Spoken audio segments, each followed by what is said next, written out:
I don't think you could have told me a year ago that we would be at a place in this country where we would be building something known as Alligator Alcatraz, that Donald Trump and Kristi Noem would be posing for pictures. And oh, by the way, they're selling merch. So, as many of you know, last week or a couple weeks ago now, I talked to Senator Cory Booker and Alex Padilla and Elizabeth Warren, Tina Smith, and I spoke to each one of them about this new political order in which we live, that the old political order, the old way of doing things of my good friend across the aisle really no longer exists.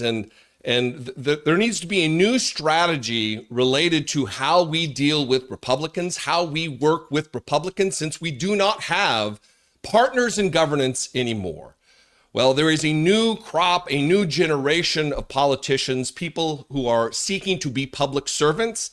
And one of those is Mallory McMorrow, who's running for Senate in Michigan, who joins me right now. Mallory, thank you for joining me. How are you today? I am doing as well as any of us can in this hellscape that we live in. Thanks for having me. Listen, I appreciate your effort. It seems like your campaign is really picking up steam. Before I get to that, though, how are you? What kind of energy are you bringing to this fight? You're endeavoring for an impossible job to, as I just mentioned, govern with people who do not want to govern. How are you seeking to deal with this new political order? I mean, that's real. And I've now been in elected office for 7 years. I'm the state Senate majority whip in the state of Michigan. And I came into a state Senate that had been controlled by Republicans since 1984. So serving in the minority. And it was a real rude wake up call to me in my first probably 2 years in office to realize I work with people who just fundamentally want to break it from the inside. And that changes how you think about doing the job. It's not enough to reach out with an olive branch and to come up with bill ideas to work together. This is about who wins the battle for attention. Donald Trump runs the presidency in the White House like it's a reality TV show, which is no surprise. He came from reality television. A majority of his cabinet has been on Fox News. They're TV people. So they're running it like it's a show. And it requires understanding that and knowing how to capture attention on social media, digital media, traditional media, and get the message out there in a way that, whoever captures the most attention wins, for better or for worse. Yeah, it seems as though, and listen, a couple days ago, I played a clip of you on the floor of the Michigan Senate talking about this disaster bill that the Republicans are forcing down the throats of Americans. You do seem to be someone who communicates well and understands the new lay of the land. And it seems as though the people of Michigan are responding to your campaign. You've had, I mean, I don't know at granular levels exactly how record breaking it is, but it seems unusual how many tens of thousands of individual donors giving small amounts to your campaign. You got to feel good about that, no? I feel amazing about it. There were some people who attempted to write me off as a candidate before we even got started. I'm a state senator, and there was this argument to be made that unless you're currently a federal office holder, you don't have business running for this. And I challenge that. We sent Carl Levin to the United States Senate from the Detroit City Council. And I don't think anybody has been a better public servant in the Senate in Michigan than Carl Levin. We launched this campaign in April, and we just announced our first close of books, our financial quarter. We raised $2.1 million, which is massive. But more than that, it came from 28,000 individual people. 97% of our contributions were under $100. This is something that people are believing in, who find themselves attracted to a message and an energy that feels very new, is probably a little bit more connected to the ground and what's happening here in Michigan. And it's exciting. We just got to keep going. You first came on my radar when I was at the Democratic National Convention last summer, when you brought out the giant hulking Project 2025 book. I'm sure that you are among the rest of us who are not surprised by what's taking place right now with the implementation of Project 2025. But it seems as though it's worse than we could have imagined, with gulags, internment camps, concentration camps, call them what you will, being erected to be put into operation here in the borders of the United States. We're learning that Abrego Garcia was tortured in the Salvadoran prison. It is the worst instincts of the lizard brain of Donald Trump come to life. And you were one of the first to really kind of sound the alarm on a national stage.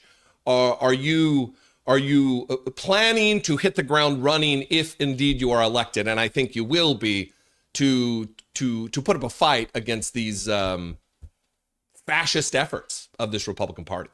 Absolutely. But it has to be a yes and. We have to, number one, recognize the attention economy aspect of it, but also recognize that Republicans had a plan. I walked out, to your point, with the massive copy of Project 2025 and slammed it on the podium and started kind of reading and analyzing it in real time, something we kept going throughout the convention. And they are now executing that plan faster than they even thought possible. I don't think you could have told me a year ago that we would be at a place in this country where we would be building something known as Alligator Alcatraz, that Donald Trump and Kristi Noem would be posing for pictures in, to your point, what looks like a gulag, just rows and rows and rows of beds, that they're celebrating that they built this in 8 days. And oh, by the way, they're selling merch. It's heinous. So, yes, I intend to get in and fight tooth and nail for what is right. What we know about Trump's immigration plans, as a good example, is it is security theater. What they are doing is terrorizing communities. They're going after mothers who are trying to immigrate the right way to stay with their kids. They went after an 18-year-old here in Detroit who was on his way to a field trip, who was 3 credits away from graduation, and they deported him. They're not going after violent criminals. They're not going after offenders. And it's actually breaking down trust within immigrant communities and within cities and urban areas that they are targeting in a way that's going to make us less safe, because it's going to make it less likely that people are going to want to call the police. It's going to make it less likely that people are going to want to work with criminal investigators, because people are being sent away who have done absolutely nothing wrong. So yes, we have to get in and fight this tooth and nail, but we also have to come in with a plan for what are we going to do the day after, because we have to start believing that there is going to be a future after Donald Trump, but we can't be caught on day one of that reality not having a plan to put in place, because otherwise we're not going to have power. I like the yes and approach, because it doesn't discount exactly what's happening. Look, it used to be a situation where, I would interview somebody, or before I was, a dum-dum on YouTube talking to politicians and people in power, that I'd be asking a bunch of wonky questions. But let me ask you this. How are you prepared to do a job that is beyond public service, where we've got this administration that is literally arresting mayors, elected mayors of cities, bringing charges against congresswomen, tackling, subduing, forcing to their faces sitting United States senators, the position you seek? How are you feeling about going into that? Obviously, we need a plan for not just the midterms, but beyond. But you're walking into a situation where you're not going to be necessarily protected based on your position of privilege and power. How do you wrestle with that? That's right. And I believe that what people are looking for is fighters.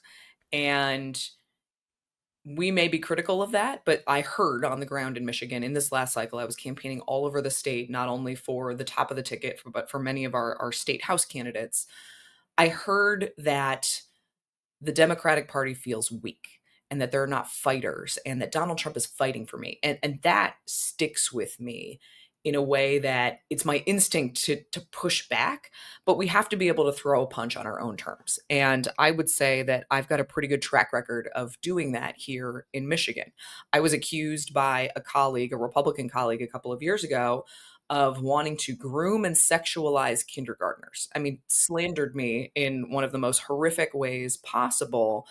And my first instinct was to say nothing, because I was raised to say you don't give bullies attention. But I realized that that wasn't doing anything to stop it. So I took to our Senate floor and, on my own terms, didn't take the bait. We know that grooming is typically an attack that's levied on the LGBTQ community, of which I am not a member. But I was very intentional in saying I am a straight white Christian married suburban mom who knows that hate only wins when people like me let it happen. I was trying to speak to people who look like me, people who maybe started joining Moms for Liberty groups to say, we have another path. And then when that speech blew up, it went viral. I didn't just accept that, oh, I'm getting attention now. I opened a PAC. We leveraged that moment and that spotlight to put a media plan together. We raised millions of dollars and we helped flip control of our state Senate for the first time in my entire lifetime. And then we got into power and we governed.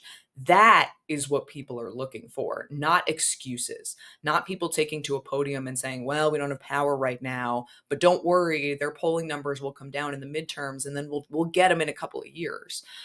We have to push back and we have to fight back. And we've seen the worst of the worst here in Michigan. I often say we're the canary in the coal mine. Long before January 6th, we had an armed protest in our state capitol. And you may have seen the photo of 4 heavily armed gunmen in the Senate gallery. What you don't see below that photo is me on the floor. So we've seen it, we've faced it, but we've also written a playbook for how we can fight back and we can win on our own terms.